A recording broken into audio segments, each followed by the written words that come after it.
नमस्कार, मैं राजेश रौतेला। एक छोटा-सा टॉपिक जिस टॉपिक का नाम है सीबीआई। सीबीआई क्या है? यह कैसे जाँच करती है? और यह माननीय उच उच्चतम न्यायालय सुप्रीम कोर्ट के न्यायाधीशों की निगरानी में कैसे जाँच कर सकती है? CBI central bureau of investigation, जिसका हिंदी में रूपांतरण है केंद्रीय अन्वेषण ब्यूरो। और सवाल उठता है कि सीबीआई जांच कैसे करती है। आमतौर पर सीबीआई गंभीर मामलों पर,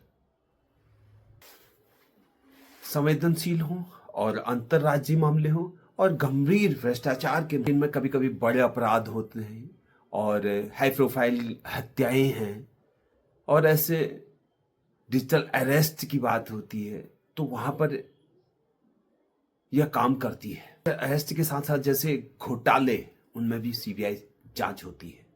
अब इसके जांच के तरीके क्या क्या हैं? इसके जांच के तरीके केंद्र सरकार के आदेश पर कर सकती है, सुप्रीम कोर्ट या हाई कोर्ट के आदेश पर भी ये जांच कर सकती है, और राज्य सरकार की सहमति से, कंसेंट उसमें जरूरी है राज्य सरकार की, वहां पर कर सकती है, और स्वतः संज्ञान लेते हुए भी अपना कार्य कर सकती है। सीबीआई जो होती है केंद्र सरकार के अधीन होती है।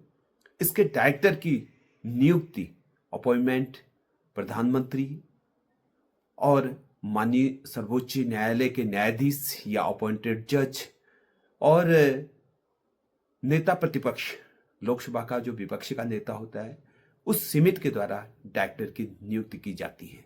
अब सवाल उठता है कि क्या राज्य सरकार सुप्रीम कोर्ट के जज की निगरानी के लिए सीबीआई को आदेशित कर सकती है? इसका उत्तर होगा बिल्कुल नहीं कर सकती है।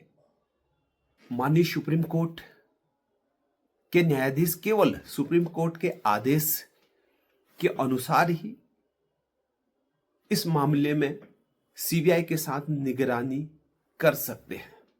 अब सवाल यह है कि सीबीआई के साथ माननीय सुप्रीम कोर्ट के न्यायाधीशों की निगरानी में जांच कैसे की जा सकती है?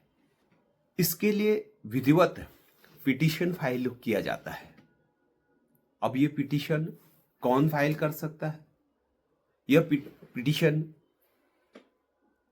पीड़ित पक्ष द्वारा किया जा सकता है या पीएलआई द्वारा, जनहित याचिका के द्वारा भी कोई व्यक्ति भी इसमें या कोई संगठन इसमें याचिका कर सकता है। कभी कभी राज्य सरकार या केंद्र सरकार भी इसमें याचिका दाखिल कर सकती है।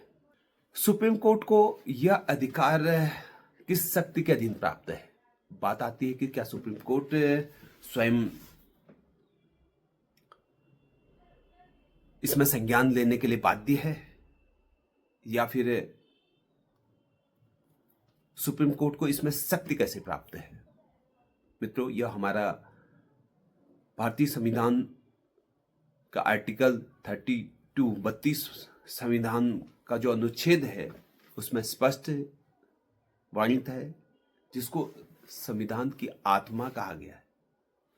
उसके अधीन मौलिक अधिकारों के उल्लंघन पर कोई भी व्यक्ति हाईकोर्ट और सुप्रीम कोर्ट में रिट दाखिल कर सकता है। उसमें बाध्यता ये नहीं रहती कि जैसे कोई अन्य मामले होते हैं तो पहले लोअर कोर्ट, डिस्ट्रिक्ट कोर्ट, फिर उसके बाद हाई कोर्ट, फिर सुप्रीम कोर्ट जाते हैं। लेकिन जहां पर हमारे फंडामेंटल राइट, हमारे मौलिक अधिकारों का जहां पर हनन की बात आती है, तो हम डायरेक्ट अपना रिट हाई कोर्ट और सुप्रीम कोर्ट में कर सकते हैं। तो ये संविधान में हमारी जो आर्टिकल 32 है, उसके अंदर यह अधिकार हमें प्राप्त है। अब सुप्रीम कोर्ट कब जज की निगरानी में यह आदेश पारित कर सकती है कि भाई इस मामलों में, इन मामलों में जो जघन्य अपराध हैं या जघन्य जो राष्ट्रीय हित से जुड़े हैं, उनमें कैसे निगरानी के आदेश दे सकती है, सीबीआई की जांच को निगरानी, मॉनिटरिंग करे।